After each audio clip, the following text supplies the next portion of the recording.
Rounding out our just over month-long look at a late age-of-sail French ships of the line brings us to the 1850s. At this stage, the French Navy would eventually seek to combine the best of the last three French capital ships we've been looking at, taking the excellent basic design of the Océan class, combining it with the advanced construction techniques found in Valmy, but without any of the missteps with the slab sides, and mixing in the steam power plant of the Napoleon to create a steam-powered first-rate ship of the line. That isn't to say she avoided the stop-start nature of French construction in this time period. Initially ordered as a sail-only powered vessel, Terrible, in 1848, she was then cancelled to save money, then reordered as a sail-only vessel again under the name Bretagne in 1850, then cancelled again when Napoleon's trial showed the advantages of steam, then reordered a third time under the same name as previously in late 1852, with the existing keel and frames dismantled and then rebuilt to a brand new design that incorporated a 540 indicated horsepower engine and screw propeller. This time it could be raised for easier transit whilst under sail. Launched in 1855 and commissioned later in the same year, Bretagne was 266 foot long at the waterline and carried 3 full gun decks with a displacement of almost 7,000 tons once fully loaded. At commission, she carried a mixed battery. To ensure maximum firepower for the new flagship, the 30-pounder was put aside on the lower gun deck in favour of being armed with 18 guns of the older 36-pounder shot weight, along with 18 Payhan 66-pounder shell guns.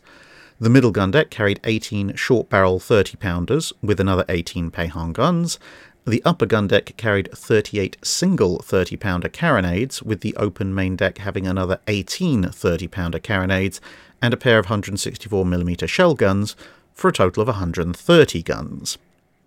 But thanks to her rounded bow and stern, she was actually pierced for considerably more guns than she carried.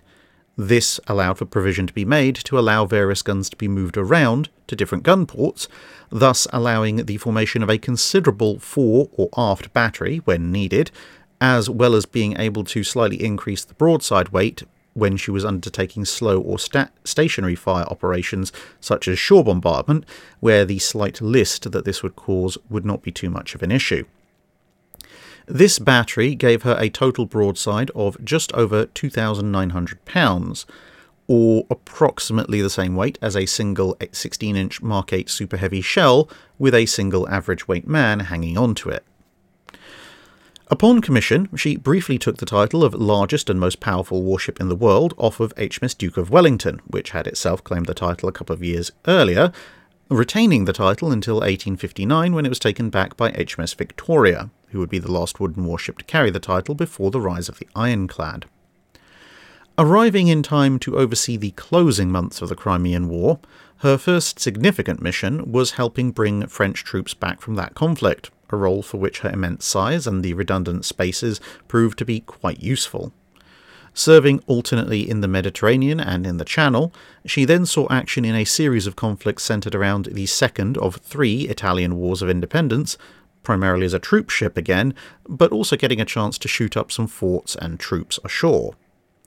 During her brief Channel service, she was unintentionally part of a bit of Minbari diplomacy when, in an attempt to show the British the improvements made to Cherbourg were not in any way intended to be a threat to the United Kingdom, Napoleon III invited Queen Victoria and company to the harbour,